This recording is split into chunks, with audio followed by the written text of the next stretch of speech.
And I am re-recording this video because the sound on the other one was terrible. So I apologize for that video. I'm redoing this one. The one before this, the figuring out what kind of witch you are, I'm sorry, I'm just going to leave that one as it is. If you have questions, ask me, and if it ends up that I was too unclear, I'll make a part 2 or I'll re-record it or something. That webcam experiment did not go so well, so I apologize. I apparently am going to need a microphone, so sorry about that. So today though, I'm talking about communicating with the gods because I've seen this question all over the communities, especially lately.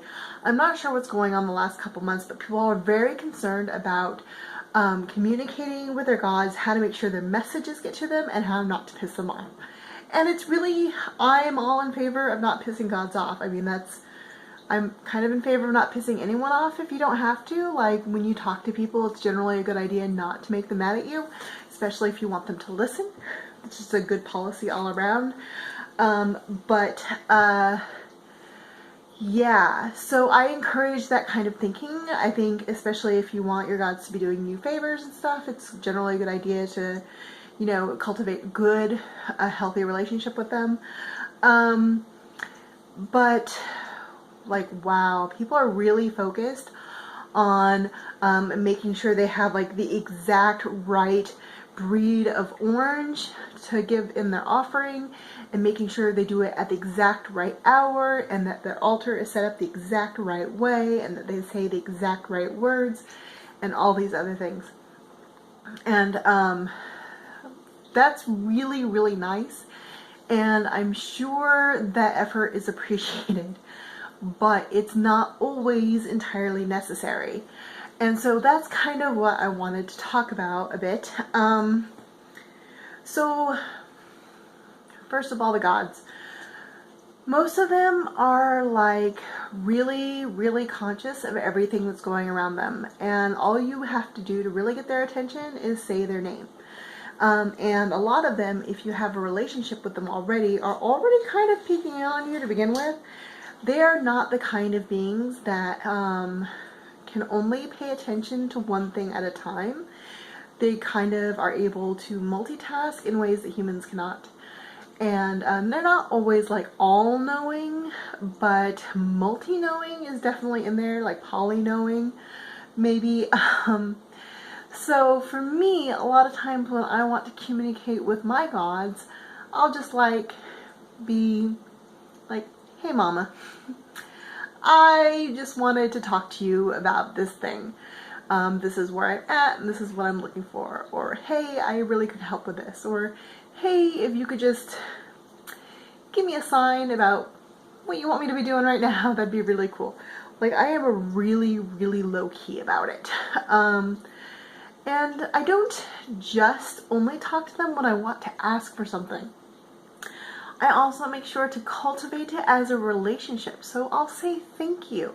I posted a message the other day in response to someone who was asking about saying that they don't have the time or energy to participate in their craft or really practice their religion.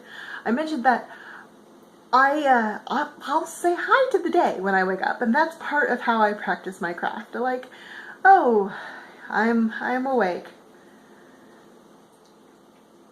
Yeah, I don't think I'm gonna get back to sleep. That's a bummer. All my parts seem to be here. I seem to be in the correct location. Alright then. Hello day. Thank you for the new day. I'm ready to get better. Like, just greeting the day. Hello daytime. It's nice to be here. I am glad to have woken up and still be among the living. Like, that's it. That's all you have to say. Saying grace is like a really traditional thing that we associate with Christians, and that's well and fine and good. But we can say grace too. Thank you, spinach, for being here. Thank you, chicken, for your life. Thank you, mom or dad or Odin or Hestia or whoever you've got on your mind. I go to the Norse and Greek gods a lot for my examples because they're the ones that pop into my brain the fastest and the ones I'm most confident about pronouncing. But, you know, whoever you follow, you are more than welcome just to say like, hey, thanks for the food I'm about to eat. Eating is awesome, and I like being alive. And that it can be tasty too is kind of a cool bonus. So thanks, I appreciate it. So just little bits of communication, checking in throughout the day. You don't have to limit your communication with the gods to full-on rituals or deep meditations or just high holidays.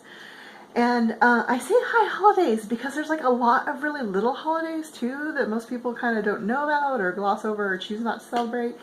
So high holidays are like the really formal ones like Yule or May Day or what is it, a Beltane, you know, the spring and the winter and midsummer and that kind of stuff. You don't have to just go into full ritual and ceremony on the high holidays. You can also just do little devotionals and check in once in a while. And like, if you have a 20-minute drive to work, you can just kind of send off a voice message to your favorite god or deity, or any god or deity. You don't even have to limit yourself to just the one that you particularly favor. You can talk to anyone, you can communicate with anyone, and you don't even have to do it out loud. Although I like out loud because out loud, my cat just got his face stuck in a box. I like out loud because it activates more than one part of your brain. When you say something out loud, it indicates your thinking part of your brain, your speaking part of your brain, and your hearing part of the brain. But if you choose to write something as well, it would activate your thinking and your writing part of the brain. And if you choose to just think it, that's totally fine as well. So however you wish to communicate is totally okay. You do not need to be totally formal about it.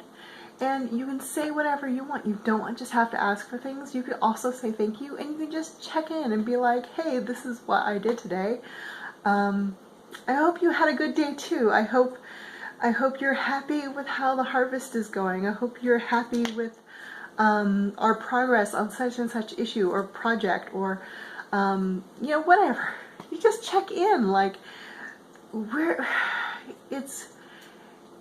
sometimes we have, like, some gods are really formal that way, where they're like, I'm the god and you're the servant and this is how it goes.